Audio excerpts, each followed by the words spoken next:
प्यार फरेब हुआ तो क्या होगा? बिना पासपोर्ट वीजा हिंदुस्तान आ गई, पाकिस्तानी महिला आईएसआई की एजेंट निकली तो क्या होगा? फिल्म राजी जैसी स्टोरी अगर हिंदुस्तान में दोहराई गई फिर क्या होगा? सीमा हैदर के हिंदुस्तान आने के बाद से सीमा की पहचान, नीयत और मकसद तीनों के बारे में सवाल खड़े किए जा रहे हैं और आज हम इन सवालों के साथ साथ सीमा के जवाब भी आपके सामने रखने वाले हैं। क्या सीमा वाकई सचिन की प्रेम दीवानी है या फिर सीमा के प्यार के पीछे कोई और कहानी है? सबसे पहले सुनिए, हिंदुस्तान, पाकिस्तान और दोनों मुल्कों के बाहर 4 बच्चों को लेकर भारत पहुंची सीमा हैदर पर क्या क्या सवाल खड़े किए जा रहे हैं। ये सवाल एक्सपर्ट उठा रहे हैं। उनका अगाध प्रेम, उनके कथनानुसार कि उनका प्रेम संबंध पबजी खेलते खेलते हो गया। उनका ये कहना और उनके पति गुलाम हैदर का ये कहना कि वो केवल एक घरेलू महिला हैं, 5वीं तक पढ़ी हैं, ये तमाम बातें अविश्वसनीय हैं। सबसे बड़ी बात यह है कि सीमा हैदर पढ़ी लिखी है। सीमा हैदर जैसे लोग समझ रहे थे कि यार ये अनपढ़ गवार गांव सिंध की रहने वाली है, ये ऐसी बात नहीं है। सीमा हैदर पढ़ी लिखी है, एजुकेटेड है। हमारी मीडिया बिल्कुल खामोश है, हमारा टीवी चैनल कुछ नहीं कह रहा। जबकि अगर यही चीज अगर हम इसको उलट के देखें, अगर वो लड़का इधर आ गया होता तो शायद जैसे मैंने कहा चिल्ला चिल्ला के हमारे एंकर्स जो है उनके गले बैठ गए होते कि देखिए जी भारत ने ये किया है और जरूर ये कोई एजेंट है।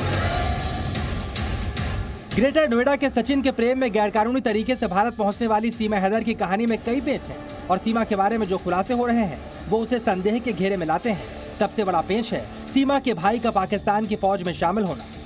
सीमा हैदर को लेकर कोर्ट जो है थोड़ा सा इस मसले को लंबा खींच गया।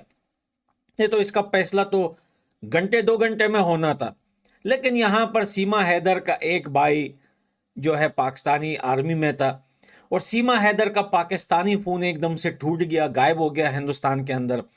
और ऊपर से सीमा हैदर जो है वो दूसरी सिम से बात करती थी सचिन से और फिर वो नेपाल के जरिए इलीगल तरीके से वो हिंदुस्तान में घुसी है। काफी ज्यादा लोग बोल रहे हैं कि सीमा हैदर जो है वो जासूसी करने के लिए आई है।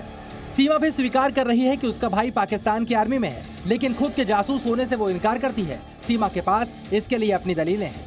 पहली बात तो मेरे भाई से मेरा कोई वास्ता नहीं है, कोई ताल्लुक नहीं है। और रही बात जो कह रहे हैं जासूसी की, तो वो क्लियर हो जाएगा। मुझे भरोसा है यहाँ की सरकार पे, वो सच सामने ला के दिखाएंगे। मेरा मकसद मेरा प्यार था, इसके अलावा कुछ भी नहीं था। अगर मैं जासूस होती तो मैं पहले चली आती, जब मैं अकेली आई थी। अपनी छोटी बेटियों को ना ले आती, अपने बेटे को ना ले आती। भाई पाकिस्तान की आर्मी में और बहन अवैध रूप से हिंदुस्तान में, ये बात नजरअंदाज करने वाली नहीं है। हमने सीमा से उसके पाकिस्तानी फौजी भाई के बारे में और जानकारी मांगी। वो 2022 में ही गए थे, उन्हें ज़्यादा समय नहीं हुआ। वो ना ऑफिसर भी नहीं है, अभी वो कंफर्म भी नहीं है, तो मैं नहीं कर सकती इस तरह मैम। और बाकी जो एजेंसी के पास मेरे फ़ोन, मेरे कपड़े तक उनके पास पड़े हैं, वो सब सच सामने लाएंगे। मुझे विश्वास है कि वो हकीकत सामने ज़रूर लाएंगे मैम। मुझे पाकिस्तानी मान के कुछ ऐसा वैसा नहीं करेंगे, सच ही सामने लाएंगे। सीमा के पति ने दावा किया है कि वो 5वीं पास है, लेकिन सीमा के हाव भाव, उसके बातचीत का तरीका बताता है कि वो 5वीं पास से काफी तेज है। पाकिस्तान से आई सीमा शानदार हिंदी बोलती है, भारतीय मीडिया को धुआंधार इंटरव्यू दे रही है, सर के पल्लू को ऐसे संभालती है जैसे भारतीय रीति रिवाजों से पुराना नाता है। विशेषज्ञ भी उसकी भाषा और बातचीत के लहजे पर सवाल खड़ा कर रहे हैं। सीमा जी की बातचीत का अगर अंदाज देखें तो सिंधी, हिंदी, अंग्रेजी और उर्दू 4 भाषाओं में जो उनको महारत है वो ऐसी है जैसी कि सामान्यतया आपके स्टूडियो में एंकर्स की भी नहीं होती है। उनका आत्मविश्वास, संवाद, शब्दों का चयन, वो तमाम उस कोटि का है जैसे ऐसा प्रतीत होता है कि 5वीं क्लास तो छोड़ दीजिए, ग्रेजुएट्स भी उनकी बराबरी नहीं कर सकते हैं। स्पष्ट है उनकी ग्रूमिंग की गई है या उन्होंने अपने को ट्रेन किया है। ये सवाल हमने भी सीमा से पूछा, इतनी अच्छी हिंदी कैसे सीखी?